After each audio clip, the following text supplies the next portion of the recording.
coordinación muscular se notan más en los adultos mayores. Experimentan mayor independencia y menor riesgo de caídas. La actividad física tiene, como en todo, una muy buena noticia y una muy mala noticia. La buena noticia es que cualquiera de nosotros que ha estado inactivo durante mucho tiempo o que ha sido activo durante toda su vida y toma la feliz decisión de transformarse en ser activo, ya sea con caminatas, nuestra propuesta obviamente es el baile, vamos a ver que en poco tiempo esa persona inactiva, esa persona sedentaria, comienza a lograr beneficios. Y que esos beneficios son proporcionalmente mayores cuanto más deteriorada está esa persona. Quizás a ustedes les parezca que aumentar, por ejemplo, 200 metros no es mucho, pero si es una persona que podía caminar 20 metros y que podía valerse en su casa nada más que para ir al baño, para ir a su living, imagínense ustedes lo que puede significar para esa persona poder ir a hacer sus compras a un supermercado, poder ir a encontrarse con un amigo, poder recorrer 200, 300 metros. Es decir, esto tiene evidentemente un beneficio muy importante y se relaciona con cada uno de los pacientes. Hay un hecho fundamental, y que es que así como se pierde masa muscular, masa magra, también se pierde la densidad ósea. Y sobre todo en las damas, en las mujeres, en la peri- y posmenopausia, hay una problemática que es la osteoporosis. Por lo tanto, el baile tiene realmente una incidencia importante en esta enfermedad. Mejora la coordinación y el equilibrio. Con respecto a este punto no voy a andar porque Patricia McKinley, la doctora McKinley, tiene muy buena experiencia y nos va a mostrar realmente cosas interesantes. Permite adaptaciones neuromusculares y psicomotoras que brindan progresos funcionales. El real bienestar que sienten las personas con los progresos funcionales que tienen es realmente importante. Si a eso lo sumamos con el componente psicológico y con el componente psicosocial, vamos a ver las enormes ventajas de este tipo de actividad. Y piensen ustedes que las beta-endorfinas comienzan a elevarse a los 20 minutos de comenzar a bailar y tienen la particularidad que duran mucho más de lo que es la sesión de baile. Por lo tanto, ese bienestar que se obtiene después de haber ido a bailar tiene un componente de tipo fisiológico, un componente de tipo psicológico y un componente de tipo social, que tienen igual valor. ¿Cuáles son los objetivos de nuestro trabajo? Incrementar la capacidad cardiorrespiratoria, mejorar el funcionalismo cardíaco, el volumen sistólico y la resistencia periférica, es decir, que el corazón bombee mayor cantidad de sangre por vez y que haya una disminución de la resistencia en el resto del aparato cardiovascular. Mejorar la eficacia de los sistemas aeróbicos aumentando el consumo de oxígeno. Retrasar o prevenir las enfermedades cardíacas crónicas y aquellas asociadas con el envejecimiento. Retrasar el proceso involutivo fisiológico o natural del envejecimiento.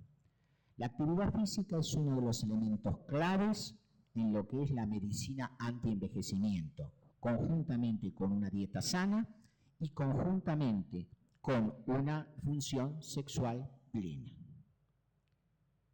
Todo esto debe enriquecer aquello que nos permita una coordinación psicomotriz variada, con patrones de equilibrio y destrezas que hagan un cuadro rico en habilidades motoras. Disminuir el riesgo de caídas. Este es un elemento clave para aquellos que trabajan con adultos mayores. Mantener y mejorar la fuerza, la resistencia y la masa muscular, incrementando la capacidad funcional. En este punto me gustaría después tener un pequeño diálogo y poder explicarle a ustedes por qué en algunos momentos a algunas parejas determinadas, nosotros además de los pasos básicos, además de la improvisación en el baile de tango, le damos algunos efectos, algunas posiciones, algunos pasos especiales, porque algunos de estos efectos, algunos de estos elementos requieren una mayor fuerza. Entonces, además de lo aeróbico, ya vamos a ver que con cosas muy simples podemos también estar incrementando la fuerza. Y teniendo en cuenta la pérdida de masa magra muscular, teniendo en cuenta la pérdida de fuerza que hemos visto, esto también es un elemento muy importante. Ya lo vamos a conversar en su momento. Mayor energía y vitalidad para realizar las actividades de la vida diaria. Es decir, es fundamental que el ser humano adulto mayor se mantenga activo. Mantener la estructura y la función de las articulaciones con aumento de la flexibilidad y el rango de movimiento articular. Prevenir o mejorar la rigidez articular. Combatir y mejorar los síntomas de la ansiedad y la depresión. Mejorar el manejo del estrés mental. No voy a entrar en este tema porque muchos de ustedes están mucho más capacitados y tienen muy buena experiencia y vamos a escucharlos con suma atención porque realmente en este aspecto el baile tiene mucho que aportar. Repetimos con estimular los sentimientos de seguridad, independencia y autorrealización. Para obtener los beneficios objetivos, la actividad tiene que ser convenientemente dirigida, planificada y ejecutada. Debe ser una práctica individualizada, personalificada y bien dosificada. Nosotros en este momento estamos tratando de ir armando, elaborando, ya lo tenemos prácticamente listos, unos cursos de formación precisamente para que todo esto, que es una simple introducción al tema, podamos difundirlo y en el mundo se puedan realizar trabajos que podamos comparar. Es decir, que si este es el primer Congreso Internacional de Tangoterapia, en el segundo, en el tercero, el cuarto, nos podemos sentar a decir, ¿cómo te fue con esto? ¿Qué obtuviste? ¿Qué resultados tenés? ¿Por qué no coinciden? ¿Por qué sí coinciden? ¿Cómo podemos mejorarlo? Es decir, ver si podemos en conjunto, no podemos trabajar solos, tratar de lograr que uniendo lo médico con lo psicológico, con lo social, podamos darle una mayor calidad de vida a las personas. Ahora bien, ¿aquí termina todo? No, aquí no termina todo. Quiero hacer una pequeña introducción de un trabajo que estoy realizando y que en esto no comprometo ni a la Fundación Favaloro ni al doctor Pedro, sino que esto es algo personal. Yo trabajo desde hace 40 años que me recibí en la parte andrológica y sexológica. Y siempre tuvimos, desde hace muchísimos años, la sensación de una gran diferencia en la respuesta sexual entre las personas activas y los sedentarios. Pero no teníamos cómo probarlo, no sabíamos qué sucedía. Ya se comenzaba a hablar y se conocía de los famosos factores de riesgo. El sedentarismo, la hipertensión arterial, el tabaquismo, el estrés, la hipercolesterolemia, la diabetes, el sobrepeso y la obesidad y la depresión. Uno se pregunta, ¿cuántas personas mayores de 40 años no tienen alguno de estos factores de riesgo? Ya tener 40 años nomás es un pequeño factor de riesgo. Por suerte, ninguno de nosotros acá está en esa situación, así que seguimos tranquilos adelante. ¿Qué sucede?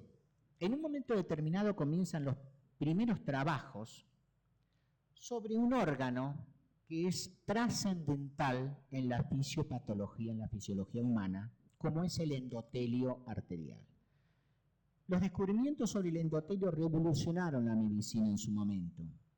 Y lo fundamental es que todos estos factores favorecen la lesión endotelial. El endotelio son las células que recubren en la parte interna a todas las arterias del organismo. Por lo tanto, cuando aparecen estos primeros trabajos, empezamos a tener una relación científica de por qué el activo tenía menos disfunciones sexuales. Sobre todo, los estudios los hacíamos en los varones. ¿Qué pasa cuando hay factores de riesgo? ¿Qué hacen los médicos? Tratamiento farmacológico y psicoeducacional correspondiente a cada uno de ellos. Es decir, estatina si hay hipercolesterolemia, señor, usted tiene que hacer esto, su dieta es esta, etc. Y sistemáticamente se indica actividad física recreativa, supervisada y sostenida. Estas dos palabras son las palabras claves. No sirve decirle al paciente, vaya y camine. Tenemos que ver bien cómo camina, cuánto tiene que caminar, cómo tiene que hacer la progresión de esa caminata. Y fundamentalmente lograr que eso sea sostenido. La principal virtud que tiene el baile de tango es que logra mayor adherencia en las parejas que lo practican. Es muy común el abandono, y aquí está la mala noticia de la cual yo les refería. Si tienen un abandono de la actividad física de un día, pueden volver a hacer la misma actividad del otro día. Si abandonan 4 días, tienen que disminuir el tiempo, porque ya el organismo comienza con una desadaptación. A las 2 semanas tienen que cambiar la planificación. A los 2 meses es como que prácticamente no hubieran realizado actividad física los últimos 2 o 3 años, y pasado este tiempo es como si nunca hubieran hecho práctica de actividad física. Esto lo vemos en muchos jugadores de fútbol, por ejemplo, que han sido atletas brillantes, y los vemos al poco tiempo de abandonar la práctica del fútbol, lo vemos fumando con 25 o 30 kilos de más, y realmente uno dice, pero ¿qué pasó con este muchacho? Lo contrario, atletas que han sido realmente de élite y mantienen su entrenamiento, aunque no sea competitivo, tienen una menor pérdida del consumo de oxígeno, por ejemplo, pierden 5% por década, mucho menos que los que habitualmente no lo hacen. Por eso, el valor de la actividad física no es histórico, sino es presente. En el momento en que ustedes están bailando, se van a sentir realmente bien. Sentirse y verse bien, que esto es importantísimo en calidad de vida. No solamente sentirse, sino verse. No solamente verse, sino sentirse bien. ¿Qué significa esto? No importa que ustedes hayan bailado 20 años de su vida. Si no lo siguen haciendo, eso se pierde. Y la buena noticia es, no importa si ustedes nunca lo hicieron. En 6 meses, comenzando, van a lograr realmente una mejoría significativa. Pero ¿qué pasa? Si nosotros tomamos en forma aislada, vamos a ver que los resultados van a ser mucho más pobres. Es decir, si el paciente hace tratamiento de su factor de riesgo solamente con fármacos y no hace actividad física, vamos a tener evidentemente una menor respuesta. Si hace actividad sola, pero no sigue su dieta, pero no toma sus medicamentos, evidentemente vamos a tener menor resultado. Por lo tanto, la asociación de estos 2 elementos son claves. Y volvemos a lo que es el sedentarismo. La dislipemia, la hipertensión, la diabetes, el estrés, la depresión, el sobrepeso y la obesidad y el tabaquismo. ¿Qué es esto? Esto es factores de riesgo cardiovascular, pero son factores de riesgo de la función sexual. ¿Por qué? Porque la función sexual es evidentemente un fenómeno vascular. ¿Actuando a dónde? A nivel del endotelio, produciendo una disfunción endotelial. ¿Qué provoca esto? Alteración en la función cardiovascular, alteración en la función cerebral y alteración en la función sexual. Por lo tanto, fíjense que estamos hablando de aparato cardiovascular, estamos hablando de función osteomusculoarticular, y ahora estamos pasando a función cerebral y a función sexual. Por lo tanto, ¿cómo se va ampliando el espectro de beneficios que podemos obtener con la actividad física planificada y sostenida? ¿Qué sucede cuando estas funciones están alteradas? Tenemos más enfermedades coronarias, tenemos alteraciones cognitivas y tenemos disfunción sexual erectiva. ¿Qué hace el médico en este caso? Tratamientos específicos, fármacos, rehabilitación cardiovascular, etc. E indica actividad física recreativa y sostenida. Pero aquí viene lo bueno y lo apto y lo lindo de la medicina. ¿Qué pasa si nosotros, en lugar de actuar cuando todo esto ya está instalado, hacemos prevención? ¿Prevención de qué? De los factores de riesgo. ¿Qué vamos a disminuir? Los factores de riesgo cardiovascular y los factores de riesgo de la función sexual. ¿Por qué? Porque vamos a tener mejor endotelio, menos disfunción endotelial. ¿Qué vamos a tener? Menos problemas cardiovasculares, menor impotencia y mejor función cerebral. En Estados Unidos, en Nueva York, se hizo un estudio sobre la pérdida de la sustancia gris en personas con swing, salsa y tango. Y después de un periodo de baile, se llegó a la conclusión de que bailando a la intensidad adecuada se tiene un 76% menos de demencia. Esto se hizo en un centro en Nueva York con resultados realmente muy interesantes y ellos los continúan en este momento evaluando. Por lo tanto, hasta en las demencias, incluida el Alzheimer, podemos actuar con la actividad física sostenida y con nuestro baile de tango. ¿Qué sucede? Menos enfermedad coronaria, menos disfunción, menos alteraciones cognitivas. Por lo tanto, menos tratamiento, menos problemas, menos gastos en médicos y en farmacología, y fundamentalmente con lo que es prevención. Como ustedes ven, se amplía el espectro de las virtudes de la actividad física. No obstante eso, el 85% de las personas que están del salón para allá son sedentarias. 85%. La literatura mundial indica de que de los enfermos cardiovasculares que tienen que hacer rehabilitación, solamente el 10% la realiza. Y de este 10%, el 40% abandona al año.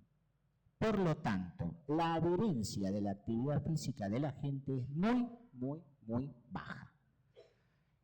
El baile implica una alternativa más, una nueva posibilidad que le brindamos para que, en lugar de hacer una caminata en soledad, en lugar de hacer cinta o bicicleta o gimnasio, que generalmente comienzan pero al poco tiempo abandonan, que se unan en esta hermosa actividad que es el baile, que conozcan nuevas personas, que puedan realmente resocializarse y que realmente en el momento en que lo piensen, hace 3 o 4 o 5 años que están bailando.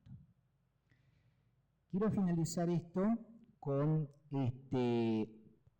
la reiteración de mi agradecimiento a los organizadores, mi agradecimiento a los médicos que me han posibilitado trabajar en esto, mi agradecimiento a los grandes maestros del tango, pero quiero hacer un agradecimiento muy especial, porque bancarse en términos tangueros 40 años a un médico puede ser, bancarse 40 años a un tanguero puede ser, pero bancarse 40 años a un marido ya no es tan fácil.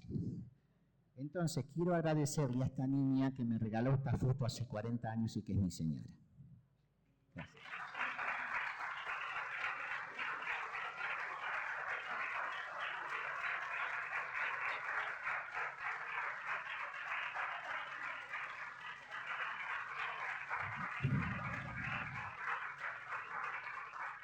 En virtud y en honor a la hora, la muestra vivencial la vamos a hacer esta noche, vamos a comenzar con ella, y van a haber muchas cosas prácticas de esto, y en ese momento vamos a poder hacer el diálogo, van a hacer ustedes todas las preguntas que gusten y vamos a empezar a intercambiar conceptos, intercambiar experiencias. Posiblemente llegue el doctor Pedro, si no llega Roberto, bueno, mañana a la mañana sí seguramente van a tenerlo a él y van a poder también aprovecharlo como corresponde. Muy amable, gracias.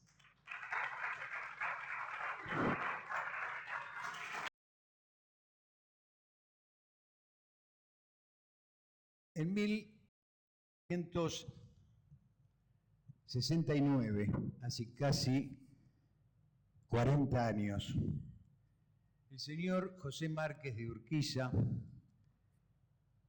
gerente del Departamento Artístico de Laboratorios Gramont, me invitó a dar una conferencia sobre tango en el Teatro San Martín. Pensé entonces, ¿qué podría decir yo sobre el tango sin tener que recurrir a lo ya tantas veces dicho, a lo ya escrito por otros autores?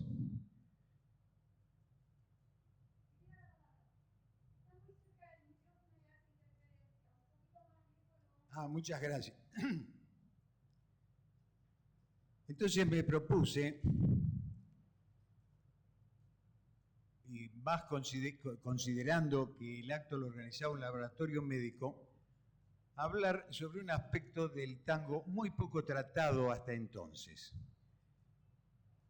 Y entonces mi conferencia de esa noche se desarrolló sobre el tema el lunfardo y el tango en la medicina.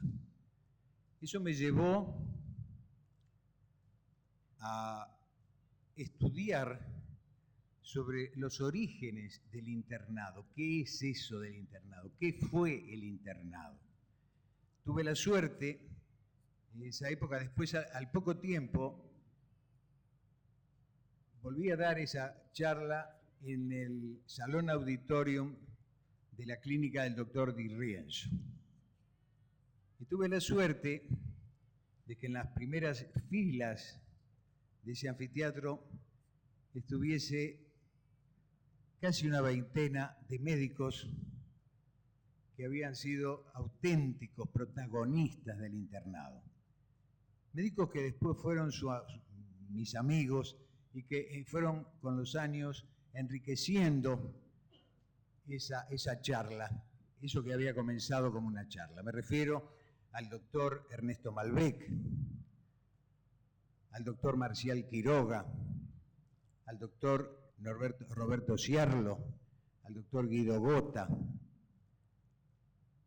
Y esa charla devino en libro, un libro que desde el día que ese libro fue presentado en el aula magna de la Facultad de Medicina y que desde el día en que fue publicado no puedo menos que dejar de decir de que a partir de ese día yo anduve chocho conmigo mismo.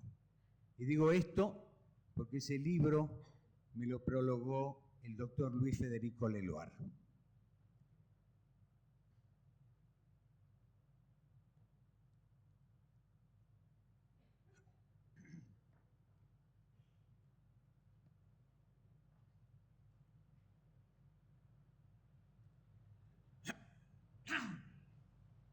A la memoria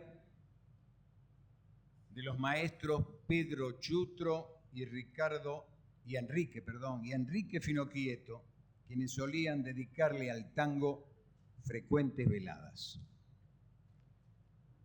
La música era considerada por el hombre primitivo, igual que por los griegos y los de otras culturas antiguas, como la expresión de la armonía universal. El enfermo confiaba en las virtudes curativas de las cantilenas que entonaban los brujos, como confiaba hasta hace poco en las ventosas y en las recetas magistrales del médico de barrio.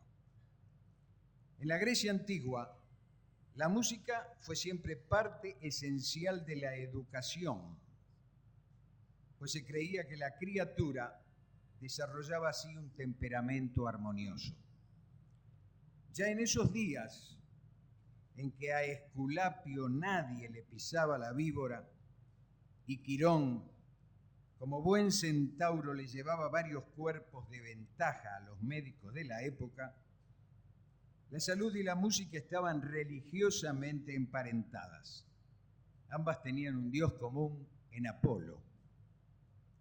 Y así como los pueblos primitivos observaban ritualmente con cantos y danzas todos los acontecimientos importantes de la vida humana, desde el nacimiento hasta la muerte, los griegos comenzaron a realizar fiestas quinquenales llamadas asclepeias, en honor de Esculapio, donde los médicos sacerdotes se entreveraban con músicos y poetas. Desde entonces, médicos y músicos siguieron su alianza secular.